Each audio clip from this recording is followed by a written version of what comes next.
The galaxy had rules. Thousands of species, millions of worlds, one truth everyone agreed on.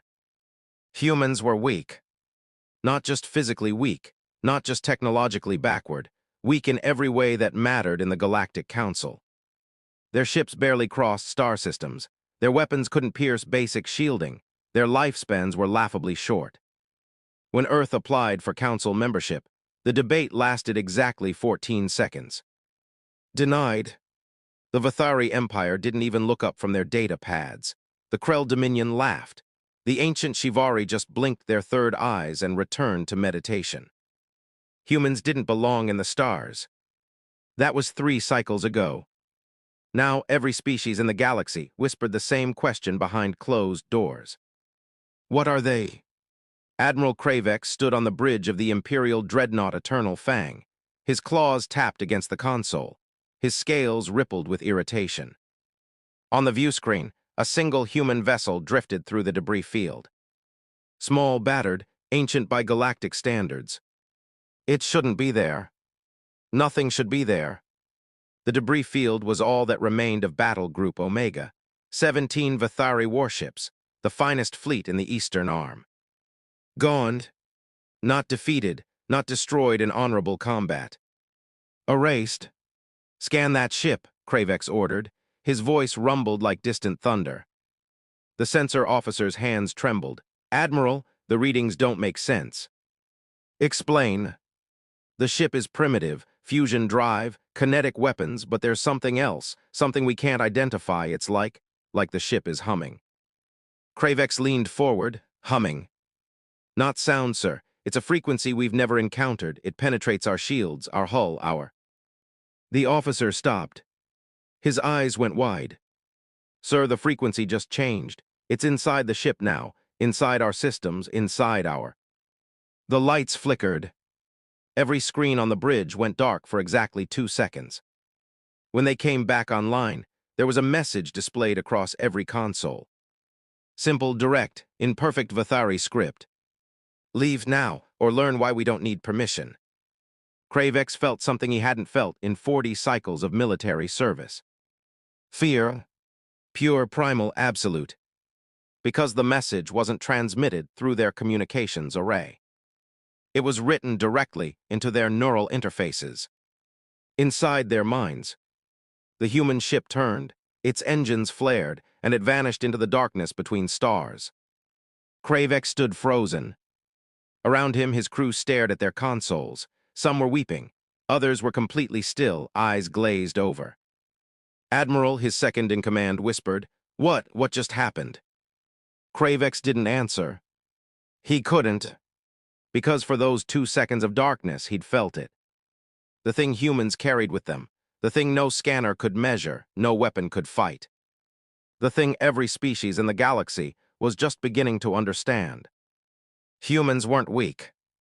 They were something else entirely. Something terrifying 6 months earlier. Galactic Council Station Zenith 7. Ambassador Sarah Chen walked through corridors designed for beings 3 times her size. Her shoes clicked against crystalline floors that had witnessed 10,000 cycles of galactic politics. She was tired. Not physically, emotionally. Every day brought the same responses, the same dismissive gestures, the same barely concealed contempt. Your application is premature, the Vathari delegate had told her yesterday. He'd smiled, showed all his teeth. Perhaps in another 1,000 cycles when your species has matured. Sarah had smiled back, nodded politely, and returned to her quarters to scream into her pillow. Earth had made contact with the galactic community 17 years ago. 17 years of trying to prove humanity deserved a seat at the table. 17 years of being treated like children. Her communicator buzzed. Ambassador Chen, priority message from Earth, classification Omega. Sarah's heart skipped. Omega classification meant one thing. Everything had changed. She locked her door, activated the quantum encryption field Earth had secretly developed. The Council didn't know about it. They'd underestimated human cryptography the same way they underestimated everything else. Director Morrison's face appeared on the hologram. He looked older, tired. but there was something in his eyes Sarah had never seen before. Hope. Sarah, we've had a breakthrough. She leaned forward. What kind of breakthrough? The kind that changes everything. You remember Project Resonance. Sarah nodded. Project Resonance had been a long shot, a theory. Human neuroscientists had discovered something strange 15 years ago. Human consciousness operated on quantum frequencies. Not just thoughts, not just electrical impulses. Something deeper. Something that could interact with the quantum fabric of space-time itself. Every human brain was a quantum computer. Billions of qubits processing information in ways no artificial system could match. Alone, it was barely measurable. But together, we tested it, Morrison continued. 1,000 volunteers, synchronized meditation, focused intention. The results were. He paused. We moved a moon, Sarah. Sarah's breath caught. What? A small one in the Kuiper Belt. But we moved it, not with engines, not with gravity drives, with consciousness, with focused human thought coordinated across 1,000 minds. That's impossible. That's what we thought too, until we did it again. And again, we've run 63 tests. Success rate 100%. Sarah sat back. Her mind raced. They don't know, she whispered. No, they don't. They scan our technology, our weapons, our ships. But they can't scan consciousness. They can't measure what makes us human. How does it work? Morrison pulled up data, equations, frequency patterns. Human consciousness exists partially outside normal spacetime. When we focus together, we create coherent quantum fields. These fields can interact with matter, with energy, with information itself. Like telepathy. Beyond telepathy, we can feel each other across light years. We can share thoughts, emotions, intentions, and when we focus that shared consciousness. He pulled up another image. The Kuiper Belt moon, before and after. The after image showed the moon 17,000 kilometers from its original position. We can reshape reality itself, Morrison finished quietly. Sarah stared at the data. Everything suddenly made sense. Why humans felt so connected to each other. Why crowds could move as one. Why soldiers in combat could anticipate their comrades' actions. Why mothers knew when their children were in danger. Why humans had always talked about collective consciousness, group minds, the power of unity. It wasn't metaphor. It was literal. The Council will never accept this peacefully, Sarah said. I know, that's why we need you to stay there. Keep playing the weak species. Keep letting them underestimate us. While you do what? Morrison's expression hardened. While we prepare for war. Sarah closed her eyes. 57 species in the Galactic Council. Most had been spacefaring for thousands of cycles, some for millions. And Earth was about to challenge all of them. There's one more thing, Morrison added. We've discovered we can do something else, something even more useful. What? We can interface with any electronic system, any computer, any AI, not through hacking, through quantum entanglement. Human consciousness can literally reach into technology and rewrite it. That's how we got past Council security 6 months ago. Remember when they sealed the archive? When they said no human technology could possibly breach their quantum locks? Sarah remembered. She'd wondered how Earth intelligence had gotten that classified data. A single human operative stood outside the facility and thought the locks open, Morrison said. The security systems didn't detect anything because there was nothing to detect. No signals, no transmissions, just consciousness interacting with quantum fields. Sarah felt dizzy. Director, what are we? Morrison was quiet for a long moment. I don't know, maybe we're what happens when a species evolves on a world with a strong magnetosphere. Maybe quantum consciousness is rare. Maybe it's common and other species just never developed it. Or maybe, Sarah whispered, maybe we're something the galaxy has never seen before. Maybe. Morrison's image flickered. Stay safe, Sarah, and keep acting weak. Let them think we're harmless. Until we're ready to show them the truth. The transmission ended. Sarah sat in darkness. Outside her window, ships from 100 worlds drifted past Zenith 7. each one more advanced than anything Earth could build. Each one completely vulnerable to something they didn't know existed. Human consciousness, the hidden ability that would change everything. The Krell War fleet arrived at the Neptune station without warning. 12 dreadnoughts, each one capable of glassing a planet. They didn't send diplomatic channels first, didn't offer negotiation. They sent an ultimatum. Humans will surrender all military assets within 6 Earth hours. You will accept protectorate status under Krell authority. You will open all systems to inspection. Refusal will result in immediate planetary bombardment. On Earth, Director Morrison watched the fleet positioning itself beyond Neptune's orbit. He was calm. 53 other nations' leaders were on the secure channel, all watching, all waiting. "Are we really doing this?" the Chinese premier asked quietly. "We are," Morrison replied. "They have 12 dreadnoughts." "I know. We have 17 military vessels. None of them are even cruiser class." "I know that too." The British Prime Minister spoke up. "Director Morrison, if this doesn't work." "Then we die free," Morrison interrupted. "Better than living as slaves." Silence on the channel. Morrison pulled up the data. Project Resonance had expanded. What started with 1,000 volunteers had grown to 10,000, then 50,000. Now 2 million humans had trained in consciousness coordination. 2 million minds that could act as one. "Activate Phase 1, Morrison ordered. Across Earth, from Beijing to London to Sao Paulo to Lagos to Mumbai, 2 million people closed their eyes. They'd trained for this moment, months of meditation, of learning to quiet individual thoughts, of learning to merge consciousness into something greater. Something unified. In orbit around Neptune, the Krell fleet commander studied his displays. "Human defensive positions," he growled. 17 ships in scattered positions, all primitive, no unified formation, no apparent strategy. "Pathetic, they're not even trying to fight." "Sir, I'm detecting something strange." The commander turned. "What?" "A frequency, very faint. It's coming from Earth itself, not from any transmitter. It's like the whole planet is humming." "Ignore it, focus on." The displays flickered. Every screen, every system, every tactical console on every ship in the fleet went dark. Not damaged, not destroyed. Simply turned off. "What is this?" the commander roared. "Damage report." "No damage, sir. The systems are intact. They're just not responding. It's like they've been locked out." "That's impossible. Our systems are quantum encrypted, unhackable. There's no signal that could."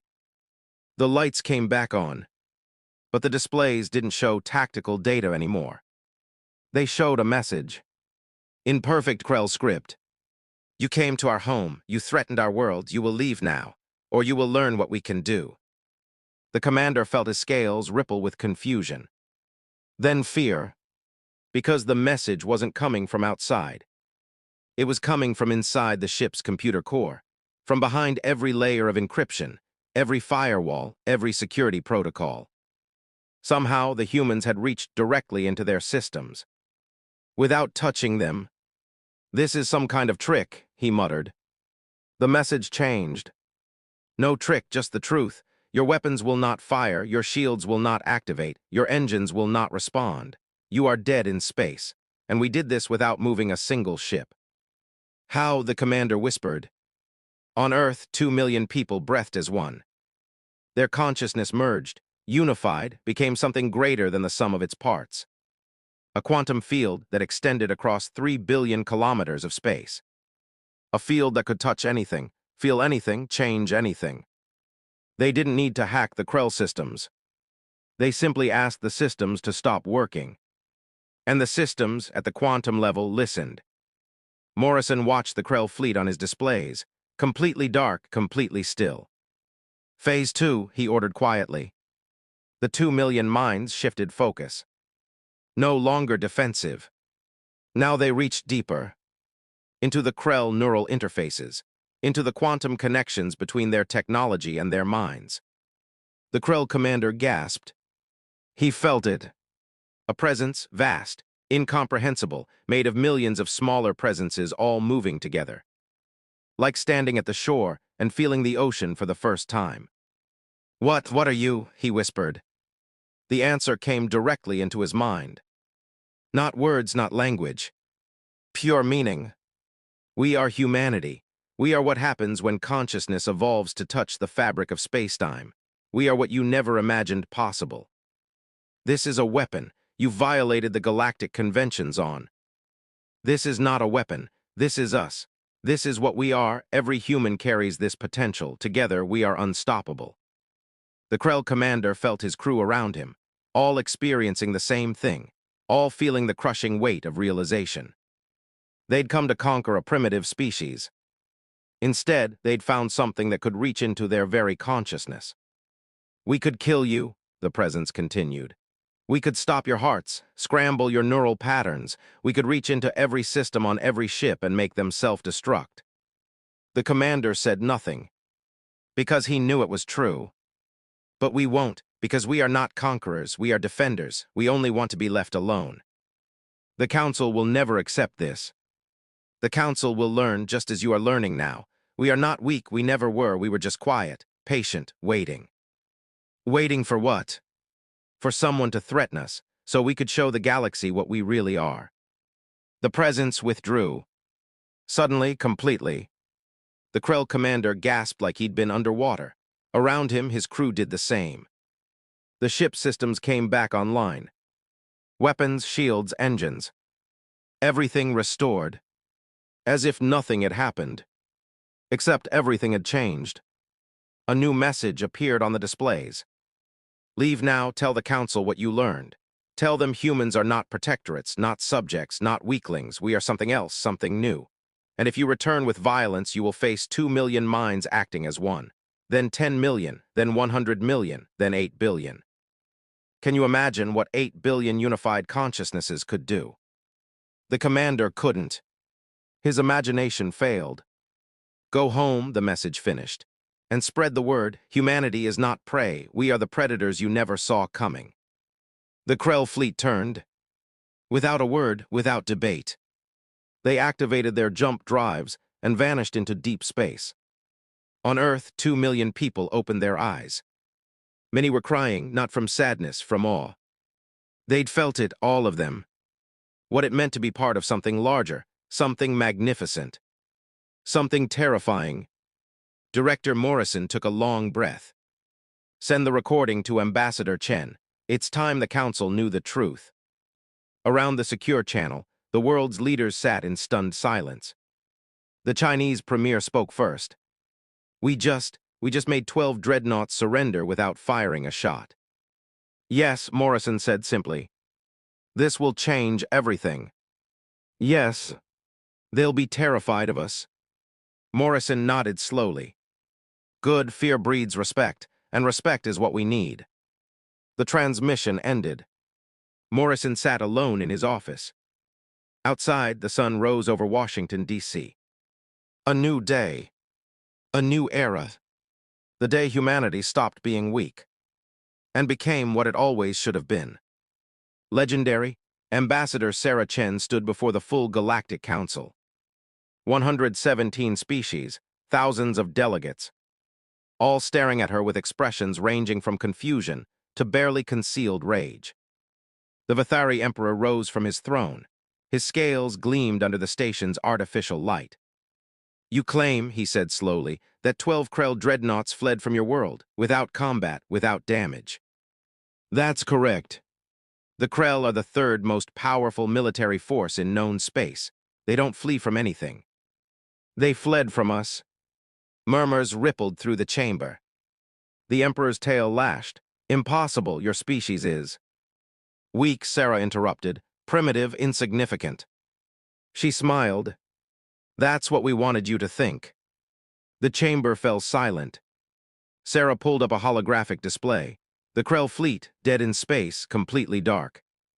"This happened 72 hours ago. The Krell came to conquer Earth. We stopped them without firing a single shot." "Some kind of technology," a Shivari delegate hissed. "A superweapon you've been hiding." "Not technology, biology." Sarah, let that sink in. For 17 years, you've scanned our ships, our weapons, our technology. You found exactly what we showed you. Primitive fusion drives, kinetic weapons, nothing impressive. She smiled wider. You never scanned consciousness. Consciousness is not a weapon, the Vathari Emperor stated firmly. You're right, it's not a weapon, it's what we are. Sarah pulled up new data. Brain scans, quantum field measurements, the frequency patterns that human consciousness generated. Human consciousness operates on quantum levels. We exist partially outside normal space-time, and when we synchronize our thoughts, when we act as one unified mind. She showed them the recordings. 2 million humans, meditation, focus. The Krell fleet system's failing, not damaged, simply stopping. We can touch anything, Sarah said quietly. Feel anything, change anything.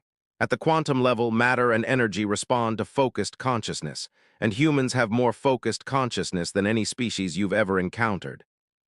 This is, the Emperor struggled to find words.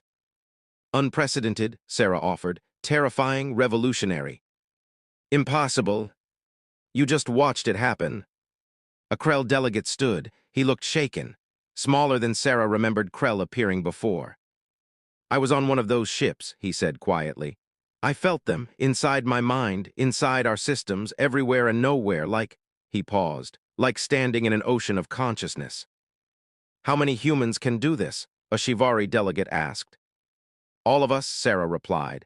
Every single human carries this ability, some stronger than others, but everyone has it. Right now we have 2 million trained. Within a year we'll have 50 million, within 5 years 200 million. The numbers hung in the air. And if you ever threaten us, Sarah continued, if you ever try to conquer us or control us or harm us, we'll focus 8 billion minds on you at once. Can you imagine it? 8 billion quantum consciousnesses acting as a single entity. We don't even know what that would be capable of. Moving planets, stopping stars, rewriting the laws of physics in local space. She let the questions linger. We don't want to find out. We hope we never have to, but if you force us. Sarah's voice went cold. We will show you horrors you can't imagine. The Vathari Emperor sat heavily on his throne. Around the chamber, delegates whispered frantically. Some looked terrified, others looked calculating. This changes the balance of power, a Triaxian delegate said slowly. If humans can disable any fleet, any defense, any system. Then we're the apex predators now, Sarah finished. Yes, that's exactly right. You speak of peace but threaten war, the Emperor said. We speak of defense. You came to us. The Krell came with ultimatums. For 17 years you've treated us like primitive children. Now you know the truth. Which is... We're not primitive, we're not weak. We're something the galaxy has never seen, a species whose consciousness can touch reality itself. Sarah pulled up one more image. Earth, blue and green and beautiful. We want to join the Council. As equals, as partners, we have gifts to share, ways to help. Our ability could revolutionize medicine, engineering, exploration. We could help you in ways you can't imagine. But we will not be conquered. We will not be controlled. We will not be disrespected. She met the Emperor's eyes. Treat us as equals and we'll be your greatest allies. Treat us as enemies and we'll be your worst nightmare. You're threatening the entire Council. No, I'm explaining reality. The reality you failed to see because you underestimated us. The Emperor was quiet for a long time. Then he did something that shocked everyone in the chamber. He stood, placed his right claw over his chest, and bowed. The Vathari bow of respect, given only to equals. Earth will have its council seat, he said quietly. Gasps echoed through the chamber. Your Majesty, another Vathari delegate began. They have earned it. They have power we cannot match. They have demonstrated restraint we should have shown them years ago, and they are right. We underestimated them. He looked at Sarah. Humanity is not what we thought. You are something new, something magnificent and terrifying. Welcome to the Galactic Council, as full members, as equals. Sarah felt tears threatening. 17 years of fighting for this moment. And now it was here. But not the way she'd imagined. Not through diplomacy or patience, or proving their worth through time. Through fear, through demonstrating that humanity was too dangerous to ignore. She felt a strange mix of pride and sadness. "Thank you, Your Majesty," she said quietly. The Emperor sat. "But understand something, Ambassador Chen. You have made powerful enemies today. Some species will see your ability as a threat that must be eliminated before you grow stronger.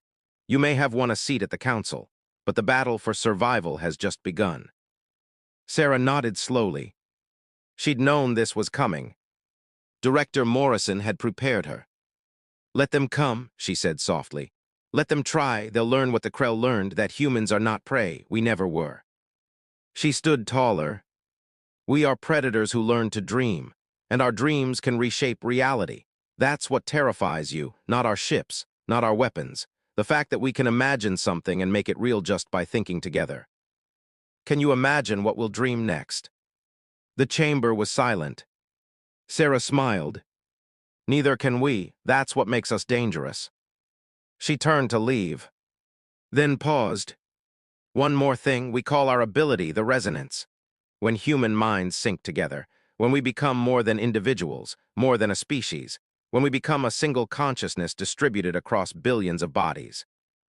You have technology, magic, weapons beyond our understanding, but you've never had anything like this. Consciousness as a force of nature, thought as a weapon, dreams as reality." She looked back at the assembled delegates. "Welcome to the new galaxy, where the weakest species just became the most powerful, not through conquest, not through technology. Through being human." Sarah walked out of the chamber. Behind her, the council erupted into chaos. Arguments, accusations, threats. But Sarah didn't care. Earth had won. Humanity had its seat. And the galaxy would never be the same.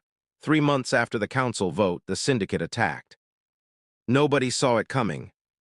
The Syndicate wasn't a government, not a species. They were an alliance of criminal organizations spanning 47 worlds, slavers, pirates, weapons dealers. And they decided humanity was too dangerous to exist. "If we don't eliminate them now," their leader broadcast to his lieutenants, "they'll destroy the entire power structure. A species that can touch minds, that can disable any security system. They'll make crime impossible, make control impossible. They're an extinction-level threat to our way of life."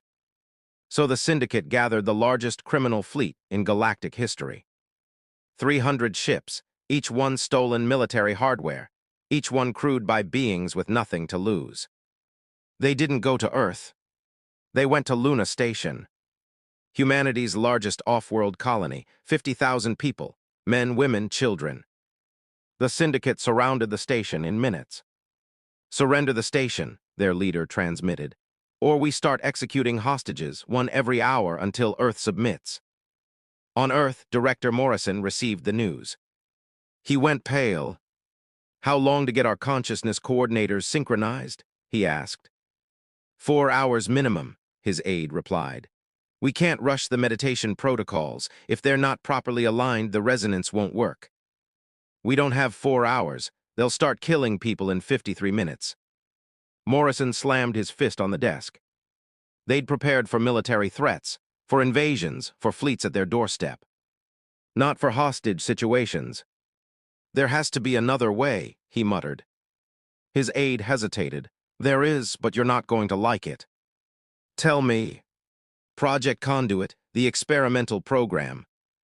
Morrison felt cold. Project Conduit was the dangerous one, the one they'd shelved as too risky. The theory was simple. Instead of 2 million people coordinating consciousness, what if one person could channel the consciousness of millions, act as a living conduit for the resonance? The tests had been problematic. 7 volunteers, all experienced consciousness coordinators. 3 had suffered complete neural collapse, brains burned out from channeling too much. 2 had survived but lost the ability to speak, to think independently. They'd become empty vessels. 1 had gone insane, started screaming about seeing eternity, and now lived in a padded cell. Only 1 had succeeded. Captain Elena Vasquez, former Special Forces, current consciousness research lead, and the only human who'd ever channeled 1 million minds alone. For 17 seconds, before collapsing and spending 3 months in a coma. She said she'd never do it again, Morrison whispered. I know. It almost killed her. I know that too. Morrison pulled up Elena's file. She was in Geneva, teaching new consciousness coordinators, living a quiet life. After what she'd been through, she deserved peace. But 50,000 people were about to die. Morrison made the call. Elena's face appeared on the screen. She looked older than her 37 years, gray streaks in her black hair, lines around her eyes that hadn't been there before. Director, Elena, Luna Station is. I know, I felt it. Morrison blinked, felt it. The fear, 50,000 minds screaming for help. You develop sensitivity after what I went through. I feel them, all the time now. She looked tired, so tired. You need me to do it again. Elena, I wouldn't ask if there was any other way, but we need someone there in 20 minutes, and you're in Geneva, close enough to reach them. You mean close enough to burn out my brain trying? Yes. Elena was quiet. Then she smiled, sad, resigned. 50,000 people. 50,000. Okay, but director, if I don't survive this. You'll survive. If I don't, tell my daughter I loved her, and I did this because being human means protecting each other, no matter the cost. Elena. The transmission ended. Elena stood in her Geneva apartment, looked out at the mountains, the lake, the peaceful world she'd fought so hard to protect. Then she closed her eyes and opened her consciousness. On Luna Station, the syndicate leader checked his chronometer. 59 minutes, begin the countdown, prepare to execute the first hostage. His crew moved to comply, then stopped, frozen, like someone had pressed pause on reality. What are you doing? The leader snarled. I gave you an order. Sir, his second-in-command whispered. I can't move my body, it's not responding. Around the bridge, every crew member stood perfectly still. Not paralyzed, not injured. Just stopped. This is some kind of trick, the leader roared. Then he felt it. A presence singular, focused, impossibly vast. Like the weight of a star compressed into a single point. Elena Vasquez stood in her apartment. But she wasn't Elena anymore.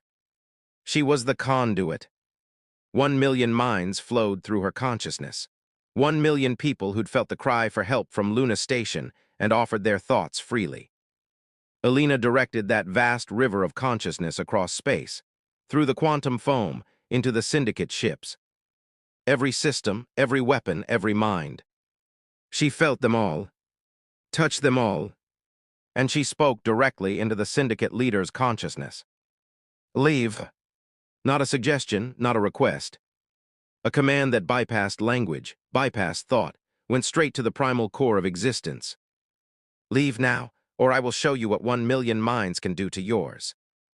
The syndicate leader tried to resist, tried to think, to plan, to fight back. Elena squeezed.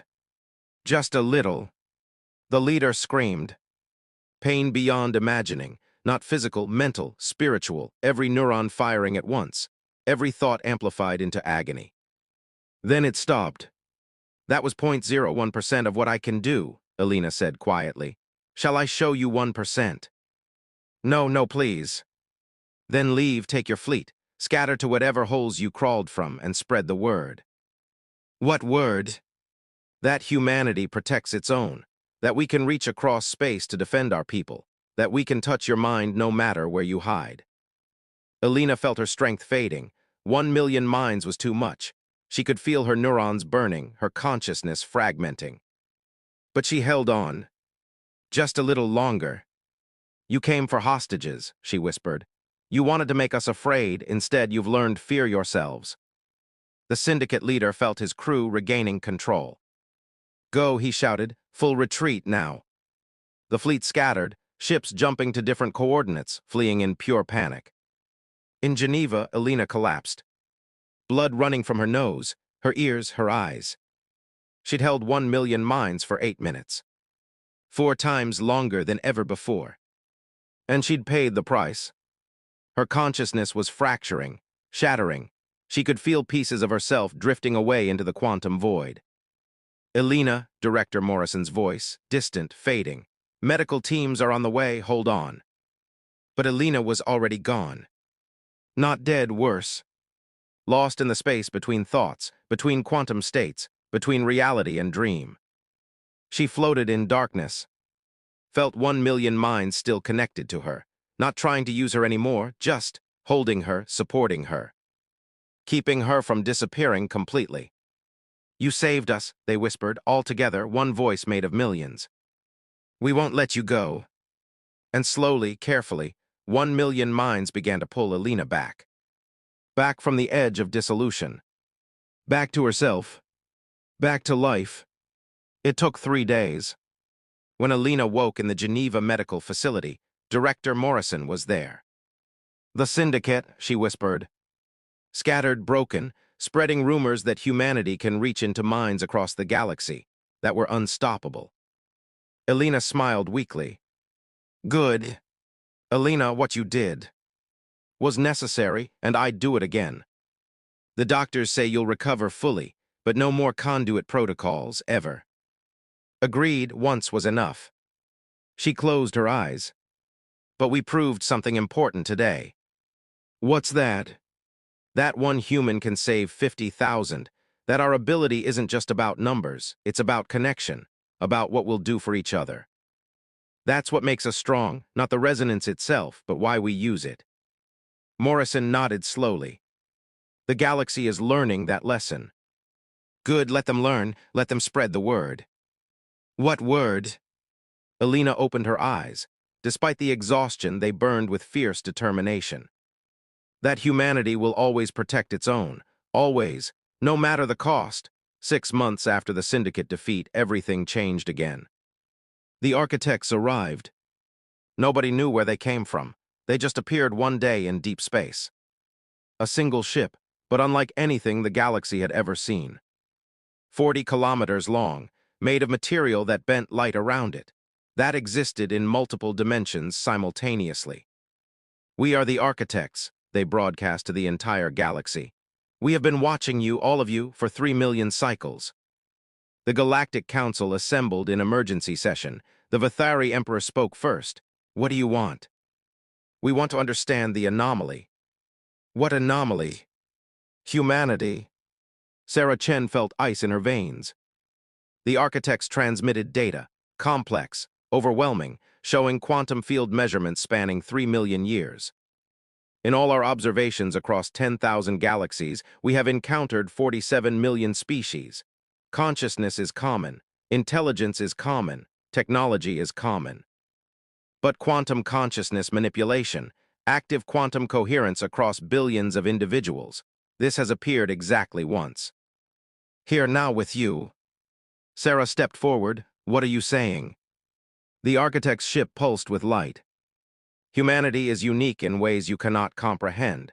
Your consciousness doesn't just observe quantum states. You collapse them with intention. You reach into probability itself and choose which reality becomes real. Every human is a minor reality warper. Together, you are gods who don't know their own power yet. The chamber exploded with noise. That's impossible, the Emperor shouted. Probability manipulation has been theorized for millions of cycles. No species has ever achieved it. Until now, the architect said calmly. Humanity achieved it through evolutionary accident. Your planet has unusual quantum properties, your magnetosphere, your position in space-time, the precise configuration of your sun's radiation. You evolved in a quantum hotspot, and your consciousness adapted to survive it. What other species do with technology, you do with thought. Sarah's mind raced. So when we use the resonance, you are not simply interfacing with technology. You are reaching into the quantum foundation of reality and rewriting probability. The Krell fleet didn't malfunction. You made it extremely probable that their systems would fail. So probable that reality itself shifted to accommodate your will. The syndicate ships didn't flee because you frightened them. You made escape overwhelmingly probable in their decision matrix. You literally changed their future by thinking it into existence. Director Morrison listened from Earth. His hands trembled. "We're not just telepaths," he whispered. "We're reality benders." "Yes," the architects confirmed, "and this terrifies us." Silence. Pure, absolute silence. "Why?" Sarah asked quietly. "Because probability manipulation has one inevitable outcome. One pattern we've seen in our simulations across countless timelines." The architect's ship grew darker. Species that can manipulate reality eventually reshape reality to match their desires, their fears, their darkest impulses. They become gods, and gods eventually destroy everything around them. Sometimes by accident, sometimes on purpose, but always inevitably they bring extinction, not just to themselves, to entire sectors of space, to the fabric of reality itself. Sarah felt cold. "What are you saying?" "We are saying humanity must be stopped. Now, before you grow strong enough to threaten the universe itself." The council chamber erupted. "You can't be serious," the Shivari delegate shouted. "They've done nothing wrong." "Yet they've done nothing wrong yet, but they will. Probability manipulation always corrupts, always destroys. We have seen it 47 times in other universes, other timelines, other quantum branches of existence. Humanity is the 48th instance, and this time we are here to prevent the catastrophe before it begins." The architect's ship powered up. Weapons that existed in 7 dimensions simultaneously. Reality anchors that would freeze Earth in quantum stasis. Consciousness dampeners that would lobotomize every human mind. "In 60 seconds, we will neutralize the human threat. Permanently, not through death, through containment. We will lock Earth in a quantum bubble outside normal spacetime. Frozen, eternal, harmless. Say goodbye to humanity. They were beautiful while they lasted." Sarah felt panic rising. "No, you can't. We deserve a chance. We deserve." "You deserve nothing. The universe deserves to survive." The countdown began. 59 seconds. On Earth, Director Morrison activated emergency protocols. All consciousness coordinators, full synchronization now. 2 million minds snapped into alignment. Then 5 million. 10 million. Humanity felt the threat, felt the architects preparing to erase them from existence. And humanity responded. 50 million minds synchronized. The largest resonance in history. They reached out together, united, and they felt the architect's ship. Felt its weapons, its shields, its impossible technology. And they felt something else. Something the architects hadn't expected. "You're afraid," Sarah whispered. The architects paused. "What?" "You're not doing this to protect the universe. You're doing this because you're terrified of what we represent. Change, evolution, something beyond your understanding." 50 million minds pushed deeper. Into the architect's consciousness, into their memories, their history. And there, buried in quantum data 3 million years deep, they found the truth. "You were like us once," Sarah breathed. The vision flooded through the resonance. Every human with synchronized consciousness saw it. The architects had been reality manipulators, long ago. They'd reshaped entire galaxies with thought, created wonders beyond imagination. And then they'd gone mad. Rewriting reality became addiction. They changed things because they could, erased species, rewrote history, played God until nothing was real anymore. Until they looked at existence and couldn't remember what was original and what they'd changed. They'd lost themselves in infinite possibility. So they'd locked away their power, sealed it behind technology and rules and rigid order, became observers instead of creators. Became afraid of what they'd been. "You're not trying to save the universe," Sarah said quietly. "You're trying to prevent us from making your mistakes." "Yes," the architects admitted. "We became monsters, you will too. It is inevitable." "No." The word echoed across 50 million minds. "No," the architects repeated. "No, because we have something you didn't." "What could you possibly have that we lacked?" Sarah smiled, tears streaming down her face. "Each other." The resonance pulsed, and suddenly the architects understood. Human consciousness manipulation wasn't individual, it was collective. No single human could become a god because no single human held all the power. It was distributed, shared, democratic. We can't change reality alone, Sarah explained. We need thousands of minds working together, millions, which means we need consensus, agreement, shared purpose. One human going mad can't reshape the universe. They'd need millions to agree with them, and millions of humans will never agree on madness. The architects process this.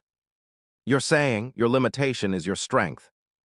Yes, we're too connected to become tyrants, too dependent on each other to become monsters.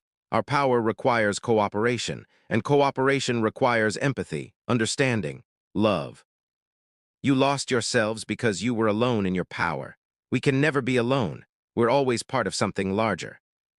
50 million minds reached out. Not to attack, not to defend.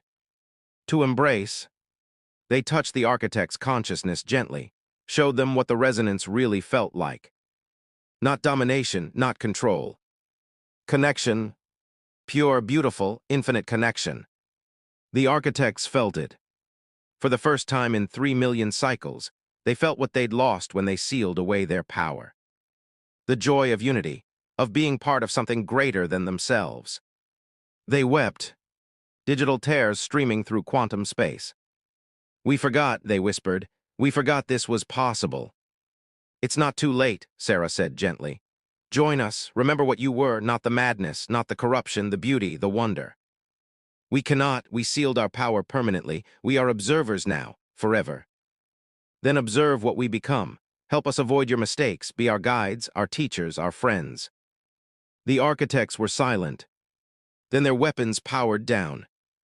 Very well, we will watch, we will wait, and if you begin to fall, we'll help each other back up, Sarah finished. That's what humans do. The countdown stopped. 5 seconds remaining. The architect's ship turned, began to move away, then paused. Humanity, you have done something impossible today. What's that? You have given us hope. After 3 million cycles of despair, you have shown us that reality manipulation need not end in destruction. Perhaps you are not the 48th catastrophe. Perhaps you are the first success. Prove us right. The architects vanished into deep space. The council chamber remained silent.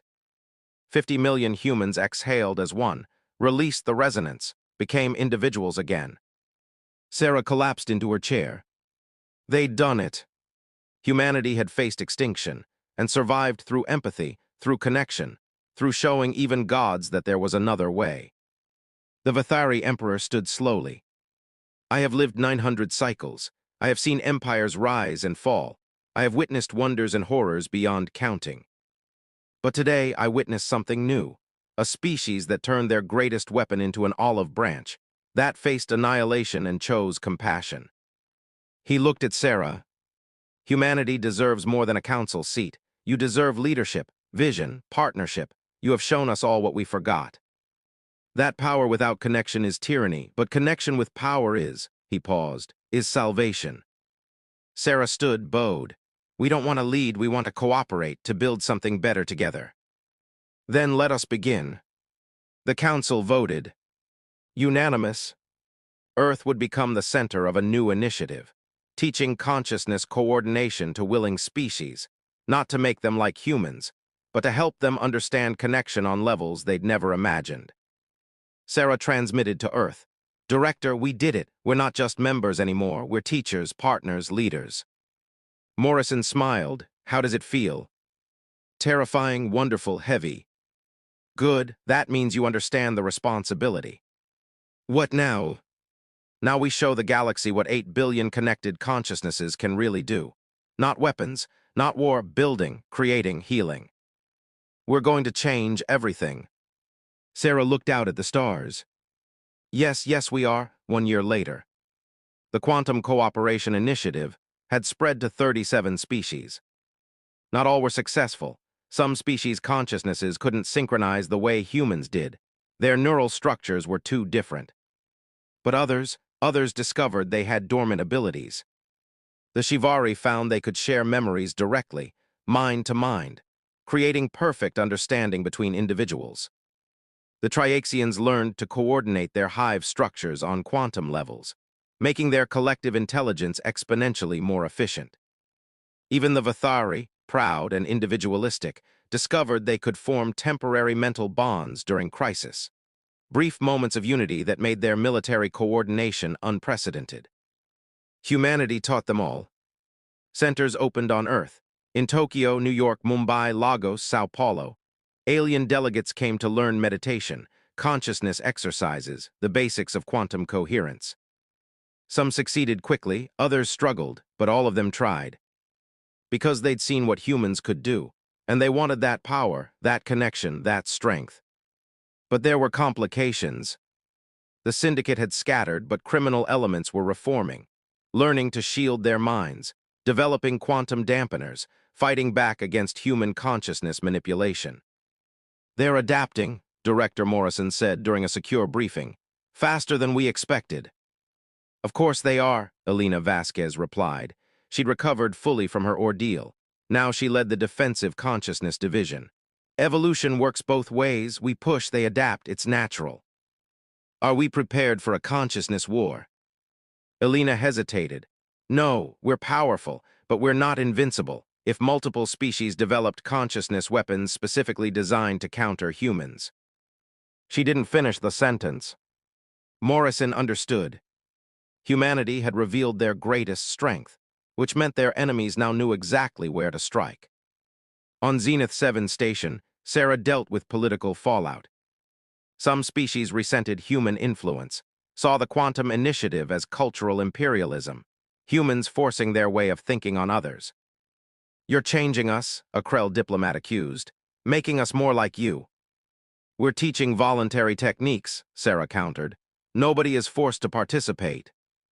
"But those who don't are at a disadvantage, politically, militarily, economically. You've created a new hierarchy where consciousness manipulation is the measure of power." "That's not our intention." "Intention doesn't matter. Result does. You've destabilized a galaxy that had been relatively stable for 10,000 cycles, all in 1 year." Sarah had no response. Because he was right. Humanity had changed everything, and not everyone was happy about it. Back on Earth, something else was happening. Children were being born with enhanced abilities. Quantum consciousness manipulation was becoming stronger with each generation. Children who could synchronize with others before they could speak. Toddlers who accidentally moved objects with focused thought. "The evolutionary pressure is intensifying," Dr. Yuki Tanaka explained to Morrison. "Now that humans actively practice consciousness manipulation, we're selecting for stronger abilities. Natural selection on fast forward." How strong could it get? Unknown, but projections suggest that in 3 generations, average human children will have abilities matching our current best consciousness coordinators. And in 10 generations. Dr. Tanaka pulled up simulations. Morrison stared at the data. "That can't be right." "It's our best modeling. In 10 generations, if current trends continue, humans will be able to manipulate reality at individual level. No need for group coordination." "Like the architects." "Yes, like the architects." Morrison felt cold. "That's exactly what they warned us about." "I know. We need to slow this down, put limits on consciousness training for children, restrict." "Restrict human evolution," Dr. Tanaka interrupted. "You think that will work? People are already teaching their children meditation, consciousness exercises. How do you propose stopping parents from helping their kids develop natural abilities?" Morrison had no answer. The genetic genie was out of the bottle. Humanity was evolving, fast, and nobody knew where it would lead. Elena Vasquez stood in her Geneva apartment, looking at her daughter, Sophia. 4 years old, playing with blocks. Except she wasn't using her hands. The blocks floated through the air, arranging themselves into complex patterns, all guided by Sophia's innocent thoughts. "Mama, look, Castle." Elena smiled, but fear gnawed at her heart. Sophia hadn't learned this from training. She'd been born with it. Her quantum consciousness was naturally 10 times stronger than adult humans. "It's beautiful, baby.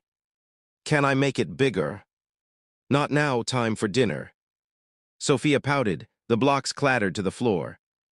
Elena scooped her up, held her close. Her daughter, her beautiful, powerful, terrifying daughter. What would Sophia become? What would her generation become? Would they be the success the architects hoped for, or the catastrophe they feared? On Zenith 7, a secret meeting took place. Species who resented humanity, who feared human power, who wanted things to return to the way they were. "We must act," a Vithari commander said quietly, "before they become unstoppable." "Act how?" a Krell general asked. "They can reach into our minds, our systems. How do we fight that?" "Quantum isolation technology. Shield our consciousness from external manipulation. The prototypes are already working." "And then we strike before they realize we're shielded. Eliminate their consciousness coordinators, all of them, simultaneously across the galaxy." "That's genocide." "No, it's survival. They're evolving into something we can't control, can't negotiate with, can't coexist with. Better to remove the threat now while we still can." The conspirators agreed. Plans were made, resources allocated, quantum shields distributed to 23 species. All in secret, all preparing for the day they would strike. But they didn't know something important. Sarah Chen had felt them. Not their specific plans, not their exact meetings, but she'd felt the shift in consciousness, the gathering darkness, the intention to harm. She transmitted to Earth immediately. "Director, we have a problem. Multiple species are planning something bad. I can feel it in the quantum field." Morrison assembled his top people. "Can we stop them?" "Not without knowing who they are. And if we start scanning consciousnesses looking for threats, we become the tyrants they fear. So we do nothing.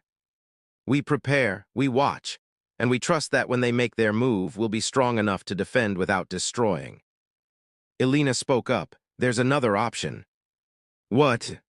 "We tell them the truth, show them what we're really afraid of, make them understand we're scared too." "Scared of what?" Elena gestured to the data about evolving human children. "Scared of ourselves, scared of becoming monsters, scared that the architects were right. If we show vulnerability, they'll see weakness.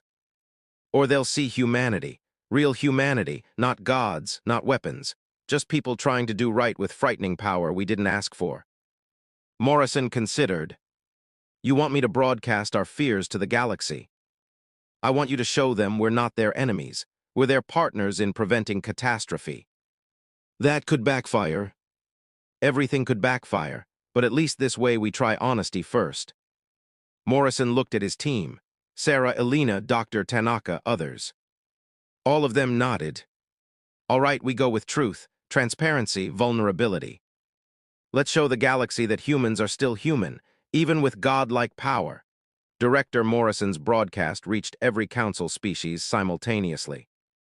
No dramatics, no threats, just a tired man sitting at a desk. "My name is Director Marcus Morrison. I speak for Earth, and I need to tell you the truth. You're right to fear us. You're right to worry about what we're becoming, because we worry too."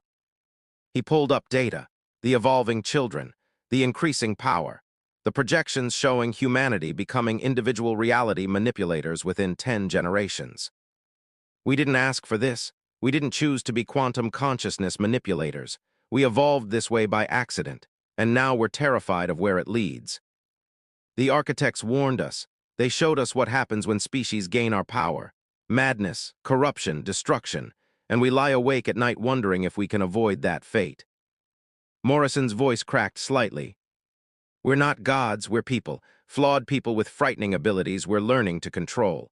And yes, sometimes we'll make mistakes, sometimes we'll overreach, sometimes we'll cause harm we didn't intend. But we're trying, every day we're trying to use our power responsibly, to build instead of destroy, to connect instead of control. We know some of you are planning to strike against us. We've felt it in the quantum field, and we understand why. You think eliminating us now prevents future catastrophe. Maybe you're right. Maybe we are the threat you fear. Maybe in 10 generations we will become the monsters." Morrison leaned forward. "But maybe we won't. Maybe consciousness manipulation doesn't have to end in destruction. Maybe connection and empathy are strong enough to prevent corruption." The architects couldn't believe it. "Can you?" He stood, walked to a window showing Earth below. "Here's what I propose. Help us. Not through fear, through partnership. If you genuinely believe we're becoming dangerous, work with us to build safeguards, checks and balances, systems that prevent any species, including us, from becoming tyrants. We'll submit to oversight, to limitations, to accountability. We'll prove that power doesn't have to corrupt, that evolution doesn't have to lead to extinction. But we need you to try, to believe, to hope. Morrison turned back to the camera. We're offering you a choice. Strike us down in fear, or help us become something better. The first species with reality manipulation that doesn't end in catastrophe. Which will it be? The transmission ended. Across the galaxy, species watched in silence. On Zenith 7, the conspirators met again. He knows, the Vathari commander said. Yes, but he's not threatening retaliation. He's asking for help. It could be manipulation, making us lower our guard. The Krell general was quiet for a long moment. I don't think it is, I felt. Sincerity, real fear, real vulnerability. Then what do we do? The general stood. We accept. We help them build safeguards, because if they genuinely want accountability, they're not the threat we feared. And if they're lying, then we'll know soon enough. But I'd rather try cooperation first, because Morrison is right. If we kill them now, we'll never know what they could have become. One by one, the conspirators agreed. The plan to strike was canceled. Instead, a new initiative formed, the Quantum Governance Council. Humans and aliens working together, building systems to prevent consciousness manipulation abuse, creating oversight, establishing limits. It wasn't perfect, tensions remained, trust was fragile. But it was a start. Sarah Chen stood at her window on Zenith 7, watching ships from 100 worlds docking at the station. Coming together despite fear, despite uncertainty. Choosing hope over destruction. Her communicator buzzed. Alina Vasquez's face appeared. You see the news? Alina asked. I do. 37 more species just signed the governance accord. 43 applied to join the Quantum Initiative. We're doing it. We're actually building something new. Alina smiled. Yeah, we are, but Sarah. What? My daughter moved a car yesterday, with her mind. She's 4 years old and she moved a car. Sarah felt the weight of it, the future accelerating toward them. How do we prepare for that? For children who can reshape reality before they're old enough to understand consequences. We love them, we guide them, we show them why empathy matters more than power. And if that's not enough. Alina was quiet, then we trust humanity to do what it's always done, evolve, adapt, survive, not alone, together. Sarah nodded, together. Yeah, that's our secret weapon, not the resonance, not consciousness manipulation, the fact that we refuse to do it alone. Think it'll be enough? I don't know, but it's all we have. The conversation ended. Sarah looked at Earth, that blue marble that birthed something the galaxy had never seen. Consciousness manipulators who chose connection over domination. Reality benders who asked for accountability. Gods who insisted they were still human. Would it work? Would humanity avoid the architect's fate? Nobody knew. But for the first time in 3 million cycles, the galaxy had hope. Hope that power and compassion could coexist. Hope that evolution didn't have to end in extinction. Hope that something new was possible. On Earth, children played, moving objects with thought, sharing dreams, touching minds across continents. Growing stronger every day. Becoming something magnificent and terrifying. But also becoming something else. Becoming human. With all the love, creativity, empathy, and stubborn determination that word implied. The galaxy watched nervously. The architects observed from deep space. And humanity moved forward into an uncertain future. Not as monsters. Not as gods. As people. Flawed, frightened, hopeful people with the power to reshape reality. Trying their absolute best not to break everything. That was the hidden human ability that terrified every alien species. Not the consciousness manipulation itself, but the fact that humans wielded godlike power and still chose to be vulnerable, to ask for help, to insist on remaining connected to something larger than themselves. That was more frightening than any weapon. because it suggested something impossible might be true. That power didn't have to corrupt. That evolution could lead somewhere new. That the 48th instance might finally be different. The galaxy held its breath and waited to see what humanity would become. So what happened next? That's the question everyone across 100 worlds asked as decades passed. Did humanity become the monsters the architects feared? Or did they prove something new was possible? The answer isn't simple. Human evolution continued accelerating. Within 3 generations, individual humans developed abilities matching early consciousness coordinators. Within 5 generations, children were born who could manipulate probability at unconscious levels. Make unlikely things happen just by wanting them. Reality bent around them like gravity bends light. It should have ended in catastrophe, in madness, in the corruption the architects predicted. But something unexpected happened. The Quantum Governance Council worked. Humans submitted to oversight, accepted limitations, agreed to accountability measures that would have been unthinkable for previous apex species. When young humans showed signs of dangerous power, they were guided, educated, taught empathy and responsibility before they learned to reshape reality.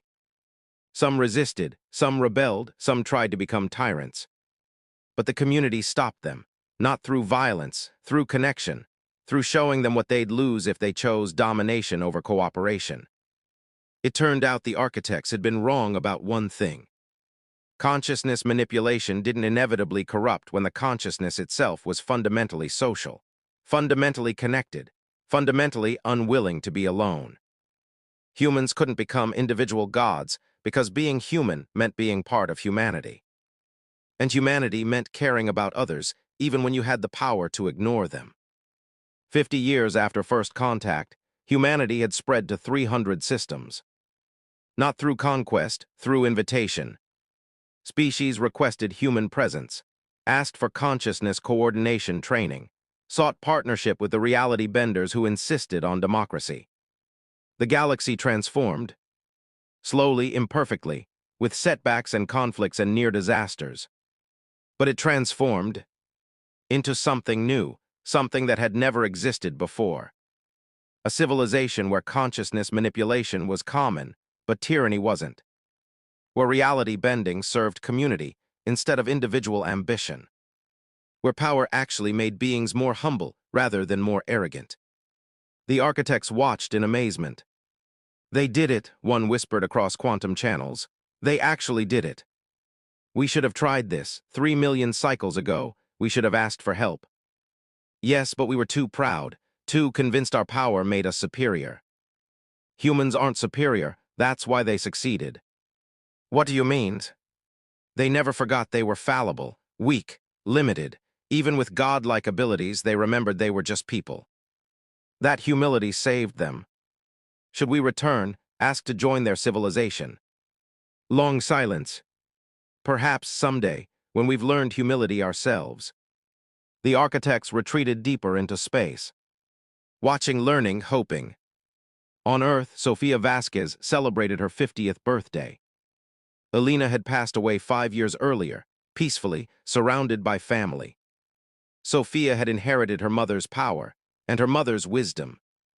She could reshape probability with casual thought, move planets if she focused, rewrite physical laws in local space if she really tried. But she didn't. Instead, she taught children, guided new consciousness coordinators, helped species across the galaxy learn to use abilities they never knew they had. Mama would be proud, her daughter told her. Sophia smiled. She'd say we still have work to do. Do we? Always, power without wisdom leads to catastrophe. Wisdom without compassion leads to cruelty. We have to keep choosing both, every day, every generation. Forever.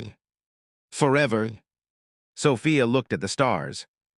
Humanity had spread among them, not as conquerors, as teachers, partners, friends. Carrying their hidden ability across the galaxy. Not the consciousness manipulation itself, but the ability to have godlike power and still choose to be human. That was what terrified other species, and what gave them hope. Because if humanity could do it, maybe anyone could. Maybe evolution didn't have to end in extinction. Maybe consciousness and compassion could coexist after all. The question remained open. Would humanity stay on this path, or would future generations lose their way? Nobody knew. But they were trying. Every single day they were trying. And sometimes trying was enough.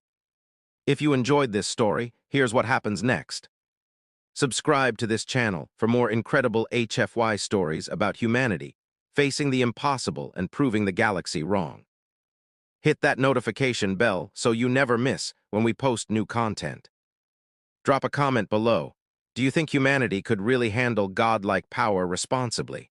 What would you do with consciousness manipulation abilities? Check out our playlist, Humanity's Hidden Powers, for similar stories about what makes our species unique in the galaxy. And share this video with any sci-fi fans who love stories about humans being absolutely terrifying in the most unexpected ways.